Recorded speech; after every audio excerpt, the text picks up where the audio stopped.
हरे राम राम राम हरे हरे, हरे कृष्ण कृष्ण कृष्ण हरे हरे। आइए श्री रामचरितमानस से आगे की ओर बढ़ते हैं। भरत जी का संवाद चल रहा है। सभी राजाजन, गुरुजन, माताएं मिलकर भरत जी को राज्य देना चाहते हैं। और भरत जी क्या कह रहे हैं? तुम सब कहेऊ कढ़ावन टीका, राय रजायसु सब कहूनी का। उतर देव की विधि के ही कहो सुखीन जथा रुचि जेहि। श्री राम जय जय राम। आप सब लोग भी मुझे टीका कढ़ाने के लिए कह रहे हैं। राजा की आज्ञा सभी के लिए अच्छी है। मैं किस किस प्रकार से उत्तर दूं? जिसकी जैसी रुचि हो आप लोग सुखपूर्वक वही वही कहें। मेरी कुमाता केकई समेत मुझे छोड़कर कहिए, और कौन कहेगा कि यह काम अच्छा किया गया? जड़ चेतन जगत में मेरे सिवा और कौन है जिसको श्री सीताराम जी प्राणों के समान प्यारे न हों? जो परम हानि है उसी में सबको बड़ा लाभ दिख रहा है। मेरा बुरा दिन है, किसी का दोष नहीं। आप सब जो कुछ कहते हैं सो सब उचित ही है, क्योंकि आप लोग संशयशील और प्रेम के वश हैं। श्री रामचंद्र जी की माता बहुत ही सरल हृदय है और मुझ पर उनका विशेष प्रेम है, इसलिए मेरी दीनता देखकर वे स्वाभाविक स्नेहवश ही ऐसा कह रही हैं। गुरुजी ज्ञान के समुद्र हैं, इस बात को सारा जगत जानता है।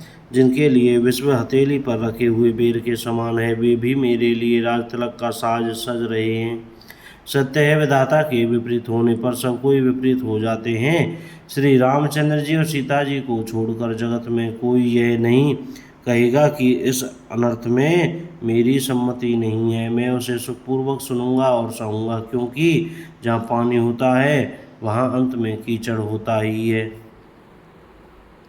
मुझे इसका डर नहीं है कि जगत में मुझे बुरा कहेगा, और न मुझे परलोक का ही सोच है। मेरे हृदय में तो बस एक ही दुस्सह दावानल धधक रहा है कि मेरे कारण श्री सीताराम जी दुखी हुए।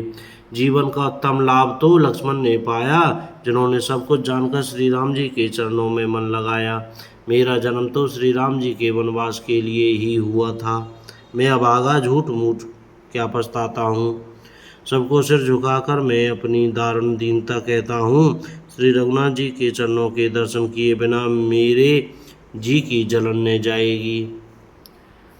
मुझे दूसरा कोई उपाय नहीं सूझता। श्री राम जी के बिना मेरे हृदय की बात कौन जान सकता है? मन में एक ही आंख निश्चय पूर्वक यही है कि प्रातः काल प्रभु श्री राम जी के पास चल दूंगा। यद्यपि मैं बुरा हूँ और अपराधी हूँ और मेरे ही कारण यह सब उपद्रव हुआ है, तथापि श्री राम जी मुझे शरण में सम्मुख आया हुआ देखकर सब अपराध क्षमा करके मुझ पर विशेष कृपा करेंगे। श्री रघुनाथ जी शील, संकोच, अत्यंत सरल स्वभाव, कृपा और स्नेह के घर हैं। श्री राम जी ने कभी शत्रु का भी अनिष्ट नहीं किया।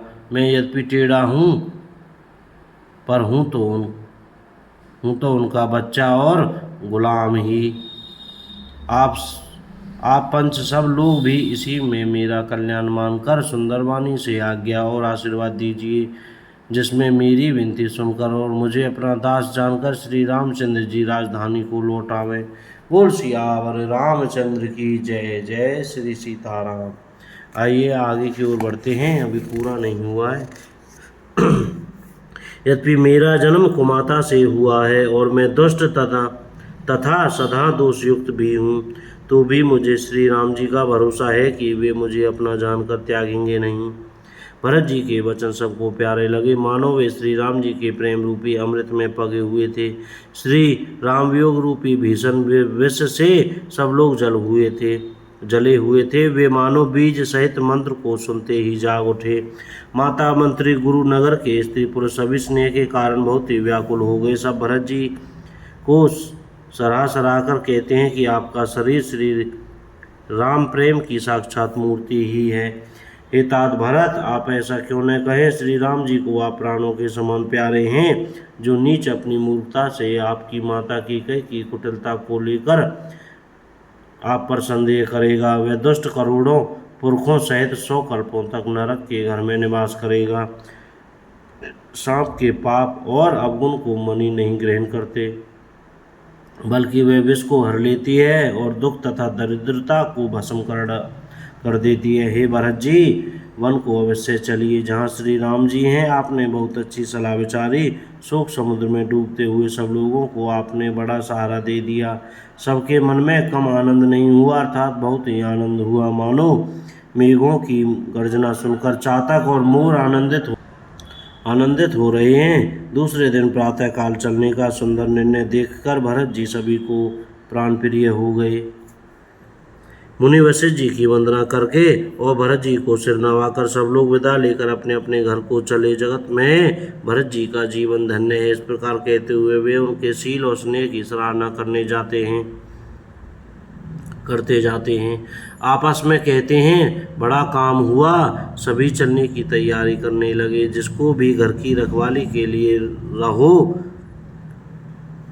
ऐसा कहकर रखते हैं, वही समझता है कि मानो मेरी गर्दन मारी गई। कोई कोई कहते हैं, रहने के लिए किसी को भी मत कहो। जगत में जीवन का लाभ कौन नहीं चाहता। वह संपत्ति, घर, सुख, मित्र, माता पिता, भाई जल जाए तो श्री राम जी के चरणों के सम्मुख होने में हंसते हुए प्रसन्नता पूर्वक सहायता न करे। घर घर लोग अनेकों प्रकार की सवारियां सजा रहे हैं। हृदय में बड़ा हर्ष है कि सवेरे चलना है। भरत जी ने घर जाकर विचार किया कि नगर, घोड़े, हाथी, महल, खजाना आदि सारी संपत्ति श्री रघुनाथ जी की है। यदि उसकी रक्षा की व्यवस्था किए बिना उसे ऐसे ही छोड़कर चल दूं तो परिणाम में मेरी भलाई नहीं है, क्योंकि स्वामी का द्रोह सब पापों में शिरोमणि श्रेष्ठ है। सेवक वही है जो स्वामी का हित करे, चाहे करोड़ों दोष क्यों न दे। भरत जी ने ऐसा विचार कर ऐसे विश्वास पात्र सेवकों को बुलाए जो कभी स्वप्न में भी अपने धर्म से नहीं डिगे थे। बोलो जय सिया राम। को गलती हो गई हो तो क्षमा करें।